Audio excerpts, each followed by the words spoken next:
Abid boxer की report है। ये लोगों की क्या क्रेडिबिलिटी है? खान साहब, नवाज शरीफ ने ट्वीट भी किया, खैर ट्वीट उनको लिख के दी होगी मरियम साहिबा ने, लेकिन उन्होंने ट्वीट किया कि कोई मुज़ाकरात नहीं होंगे। आपने पढ़ी होगी, आपको पढ़ के सुनाई होगी किसी ने ट्वीट। नवाज शरीफ साहब, पहले तो मैं नवाज शरीफ की मरियम की ट्वीट इसलिए नहीं पढ़ता क्योंकि वो अगर आपने कोई मज़ाहिया चीज़ पढ़नी हो तो उसकी ट्वीट्स पढ़ो, मेरे पास टाइम नहीं है। और नवाज शरीफ इतना डरपोक आदमी, और जितना करप्ट होता है उतना डरपोक होता है। सारी बात है, हमारे पंजाबी में कहते हैं काना होता है, कोई किसी का काना होता है तो डरता है ना, जो काना नहीं होता वो डरता है। असल में वो डरा इतना ज्यादा इसने और जरदारी ने पैसा चोरी करके बाहर रख लिया है।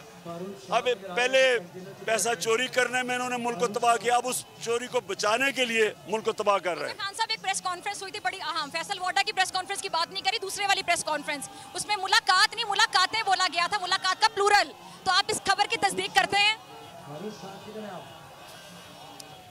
मैं अब अगर मुझे फौज की फिक्र ना हो, अपने मुल्क की, मैं अपने मुल्क की फौज को मजबूत देखना चाहता हूँ, लेकिन आप इस खबर की तस्दीक करते हैं? नुकसान नहीं करना चाहता।